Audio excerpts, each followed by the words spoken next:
All right, as you know, yesterday 3 English clubs played in the Champions League, and well, to say all of them did well is an understatement because, well, Liverpool lost, Tottenham drew, and even though Chelsea won, it wasn't the best performance. And I'm gonna go break them down individually, club to club, and we're gonna start with Liverpool.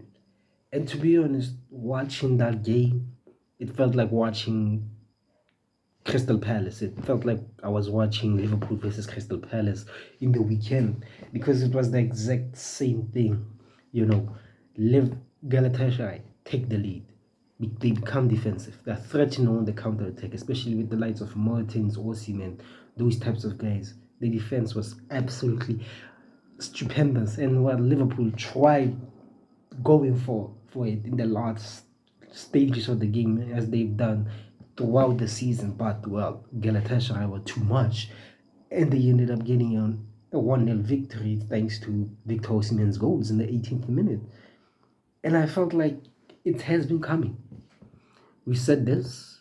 They've been papering the cracks, obviously, with late wins, with late drama, all that stuff. But, and they've said over the past, I would say, 5 weeks, 6 weeks since the league returned, we've been saying, oh, this is championship mentality. And I even fell for it. I will be honest, I fell for it. But deep down, we all knew that it's not sustainable. Playing like this, waiting until the 11th hour to pull up something, eventually it's going to get tiresome and it's going to end. And we saw that in the weekend, and we saw that last night with Galatasaray. And well, for Liverpool, it's that case of, look, I don't want to say it's crisis mode because I felt like, it's only 2 losses, they can still come back, but they need to improve. I think Arne Slot knows this, the team knows it, Liverpool fans even know it. They need to improve because you can't keep relying on the league goals all the bloody time. I don't know what happened to that Liverpool of last season in the first half, but it's still early doors. It's still early doors in the season, but look, we'll see. Now go on to Tottenham. With Tottenham, I felt like is the honeymoon phase of Thomas Frank is over. I felt. Because you saw how Spurs fans were. They were salivating Thomas Frank like he's some kind of god with as they hit some stability in the bag with all that stuff. And especially it made it worse with the Man City game where they won 2-0 and they were better than Man City in every aspect of the game. But after losing to Bournemouth, it felt like, okay, the honeymoon phase was starting to come to an end. And well, over these past few games, it's been, how do I say this, hard to watch Spurs. It's been underwhelming to watch Spurs because it felt like there's no creativity. Considering they bought Xavi Simons, one of the most creative players in the world, in Europe, and they play him down the left, it's something, I don't know.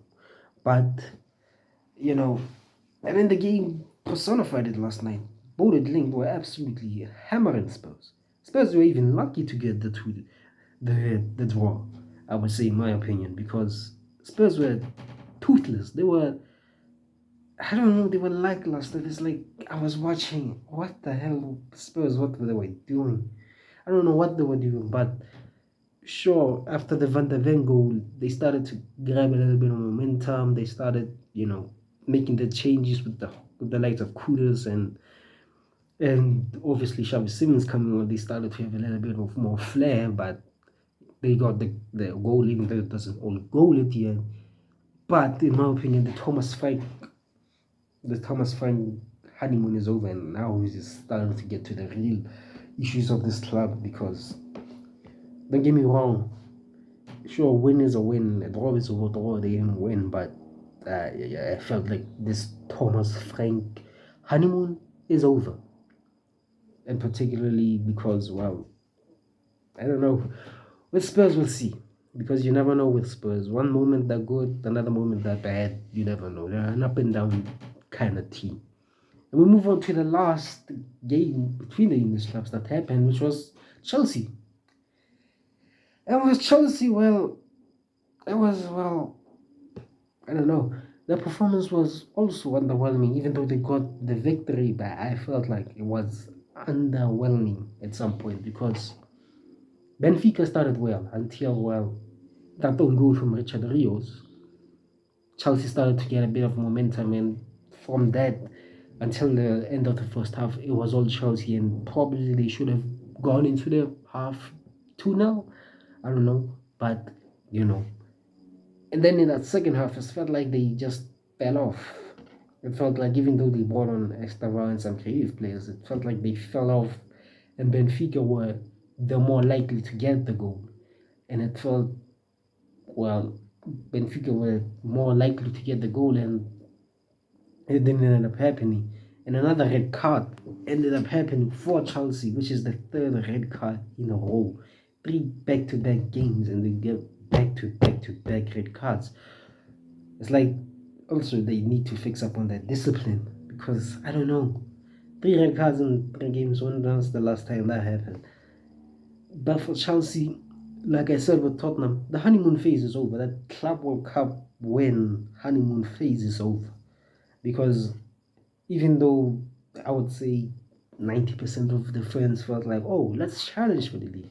Since we're two world champions, we'll challenge for the league. It's expected. Let's win all the trophies. But I felt like that honeymoon phase is over.